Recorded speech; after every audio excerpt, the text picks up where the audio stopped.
Assalamualaikum warahmatullahi wabarakatuh. Para netizen yang saya cintai, para netizen yang pada dunia era modern ini sangat-sangat berpengaruh dalam menciptakan irama kehidupan di Nusantara ini. Dan lewat dunia medsos, segala sesuatu bisa terjadi, baik itu yang buruk ataupun yang baik, menyebar dengan sangat cepat. Para pendengar semua, pada kesempatan hari ini, mari kita sedikit mengulas perjuangan daripada Republik Indonesia hingga merdeka. Ini peran siapa? Adakah peran di dalamnya kaum imigran untuk memerdekakan Republik Indonesia ini, atau justru mereka menjadi benalu atas perjuangan Republik Indonesia ini? Para pendengar semua, kalau menilik daripada sejarah-sejarah perjuangan yang ada di dalam literatur yang banyak tersebar di dalam buku-buku yang dikarang oleh ahli-ahli sejarah, saya menyimpulkan keberhasilan para pejuang-pejuang yang telah berhasil memerdekakan Republik Indonesia ini sehingga menjadi kokoh, menjadi NKRI, Negara Kesatuan Republik Indonesia, tidak lepas dari peran daripada tiga kelompok golongan ini. Yang nomor satu adalah golongan para kiai dan para santri-santrinya. Ini tidak bisa dipungkiri, karena sejarah telah membuktikan para pejuang-pejuang, para pahlawan-pahlawan itu adalah dari barisan para kiai dan para santri. Semacam Kiai Haji Hasyim Asy'ari, Tuanku Imam Bonjol, Pangeran Diponegoro, Kiai Haji Ahmad Dahlan, Kiai Nasir, dan masih banyak pejuang-pejuang yang lain yang ikut berperan dalam memerdekakan Republik Indonesia ini. Mereka rata-rata adalah kiai dan mereka rata-rata adalah santri. Bagaimana kita tahu bagaimana Kiai Hasyim Asy'ari mengeluarkan fatwa resolusi jihad, bagaimana Bung Tomo menggelurkan semangat anak negeri, arek-arek Surabaya untuk mengadakan perlawanan, mempertahankan kemerdekaan Republik Indonesia. Semua tidak lepas daripada kiai dan santri. Dan kalau dirunut ke atasnya, kiai dan santri ini ternyata tidak lepas daripada para wali songo. Dan kebanyakan daripada pejuang-pejuang yang melawan penjajahan pada saat itu adalah para wali songo dan duriahnya yang pada saat itu sudah menjadi sultan-sultan dan menjadi kiai dan menjadi santri. Berkat mereka mengubarkan perlawanan kepada kaum penjajah, membebaskan negeri ini dari tindasan mereka, karena kiai dan santri mengetahui bahwa kemerdekaan itu sudah asasi setiap manusia. Betapa hebatnya kiai-kiai saat itu yang mempunyai jamaah, mempunyai santri, menggerakkan santri-santrinya, menggerakkan pada jamaah-jamaahnya untuk mengadakan perlawanan terhadap kaum penjajah dengan berbagai cara. Contohnya yaitu Kiai Hasyim Asy'ari, Pangeran Diponegoro dengan gerilyanya, belum lagi Kiai Haji, pendiri organisasi Muhammadiyah, Mbah Dahlan, itu juga seorang pahlawan yang memperjuangkan negeri ini, yang mendirikan perserikatan Muhammadiyah. Itu adalah juga keturunan daripada Wali Songo. Demikian juga Kiai Hasbollah, juga Kiai banyak lagi, misalnya Kiai Abdul Halim, Kiai Idam Khalid, Kiai Nur Ali, Raden Mas Antawirya atau Pangeran Diponegoro, Kiai Jainul Mustafa, Kiai Jainul Arifin.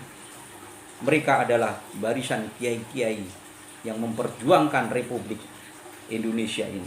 Belum lagi yang ada di luar tanah Jawa. Masih banyak lagi. Semua rata-rata adalah kiai dan santri.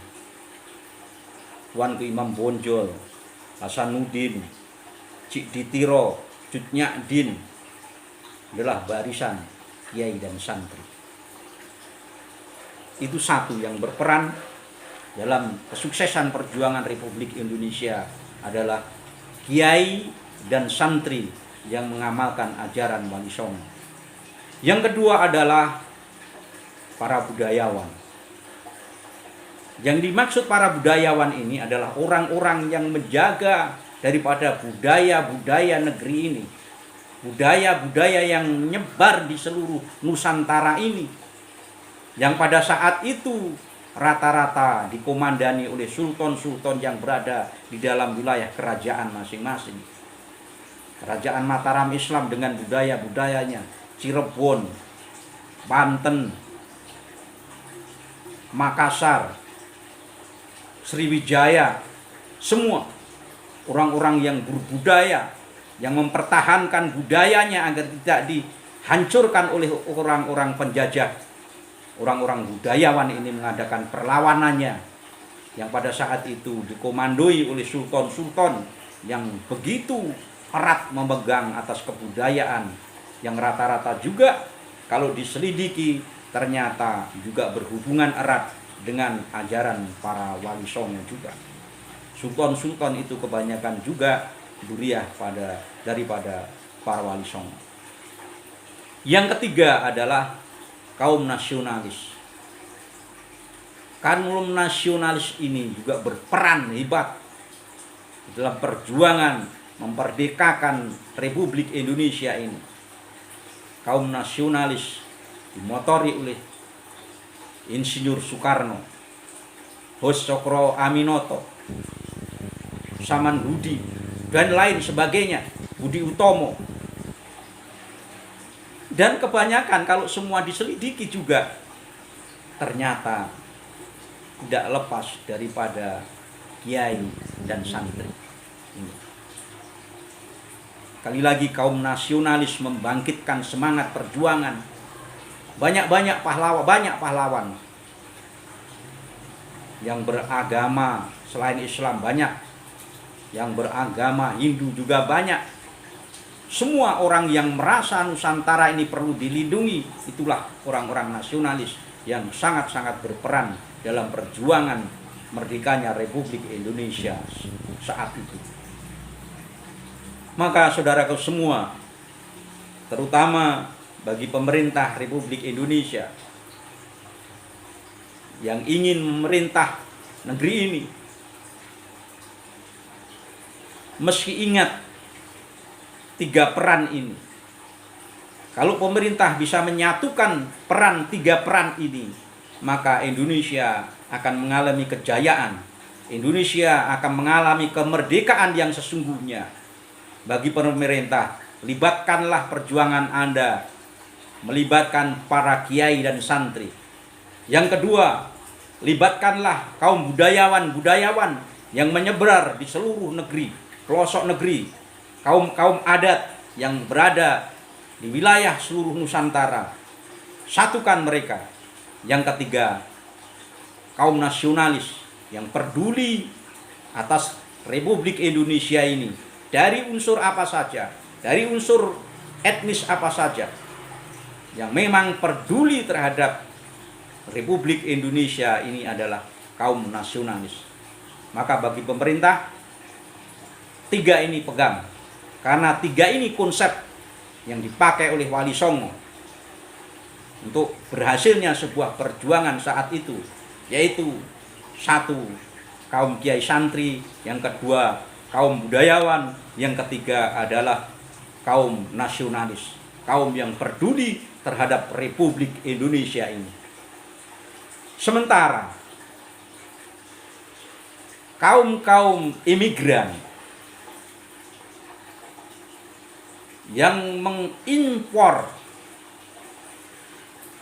yang mendatangkan paham-paham keagamaan di Indonesia ini, semacam HTI,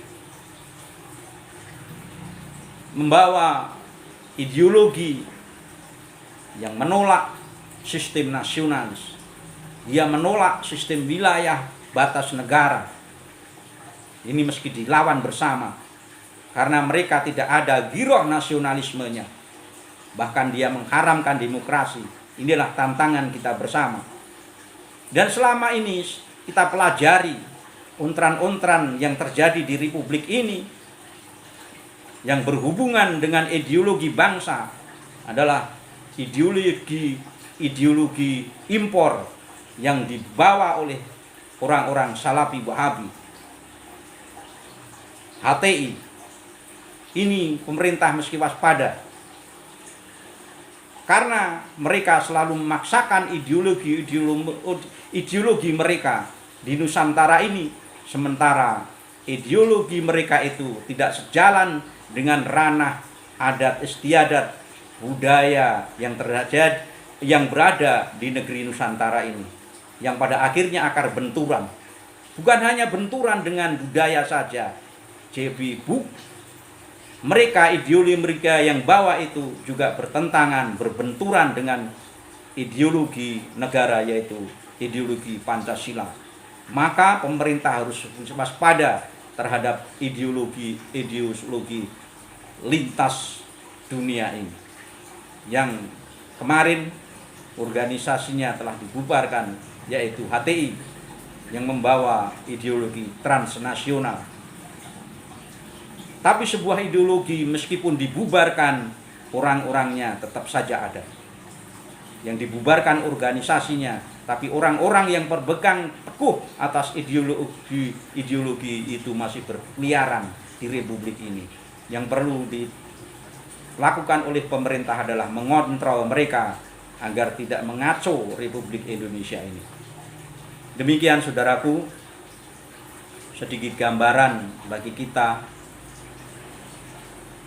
bahwa mari kita kenang sejarah perjuangan Republik Indonesia ini sebagai giroh semangat bagi kita untuk membangun ke depannya Indonesia ini menjadi Indonesia yang makmur, baldatun thayyibatun warabun ghafur.